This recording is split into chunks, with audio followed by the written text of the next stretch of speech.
We've covered now all the transformations that are possible for the function y equals x squared. And those would be vertical translations, horizontal translations, and either compressing or stretching the graph. We're now going to take a look at an example where we incorporate all of those possible transformations into one equation. And we're going to be looking at the equation y equals 1/2 times x minus 4 quantity squared plus 2. Now we next would like to determine what specific information we can determine about the graph by looking at the equation itself. And what we're going to do is compare our equation to the general form, which you can see is stated in red. Immediately prior to this example, you read in this module about the information that you can pick out from the general form. Now we first observed that the value of a for our equation is 1/2. Now what does that tell us about the graph? Well, first, because our value of a is greater than 0, that means our graph then will open up. Now second, because the absolute value of our a, which is the absolute value of 1/2, is less than 1, but greater than 0, that will tell us that we will have a vertical compression of this graph as it compares to the graph of y equals x squared. So if we state that formally, we can say that we have a vertical compression then by a factor of 1/2. Now we next observe that our value for h is equal to 4, and our value for k is equal to 2. So this will tell us then that the vertex for our graph will have then the coordinates 4, 2. Now what do these h and k values tell us about translations for the graph? Well, first, because our h value is 4, you can see that we're subtracting a positive constant from x before we square. So that will tell us then that we have a horizontal translation of 4 units to the right.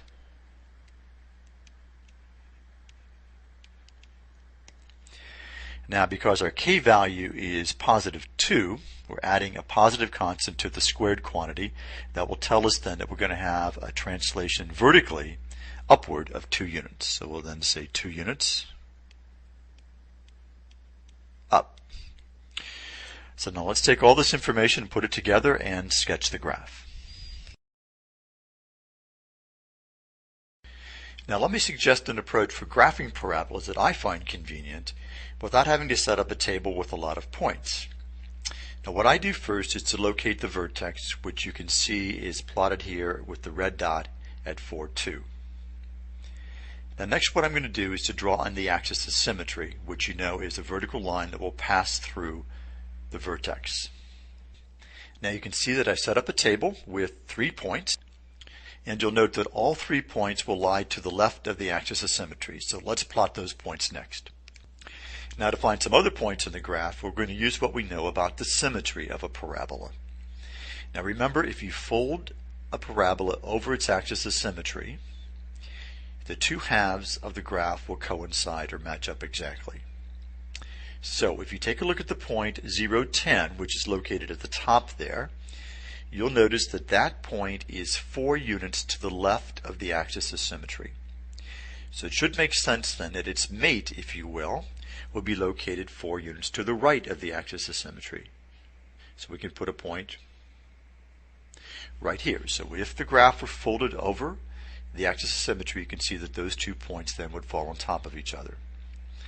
Now in a similar way, if you take the second point down that you can see is located at 1, 6.5, that particular point is located 1, 2, 3 units to the left of the axis of symmetry.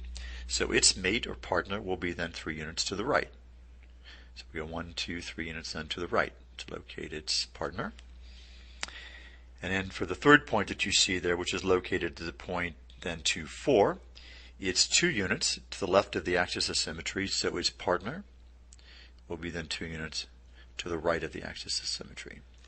So now we've got certainly enough points to give a pretty accurate sketch of the graph. So put all these pieces together and sketch it. Now, do you see how easy and fast that was? I hope so. Now let's finish up by answering the questions that we were asked to answer at the beginning of the problem. And we know that the vertex, we've already discussed that, is located at the point 4, 2. The axis of symmetry, the vertical line that passes through the vertex, will have the equation in x equals 4.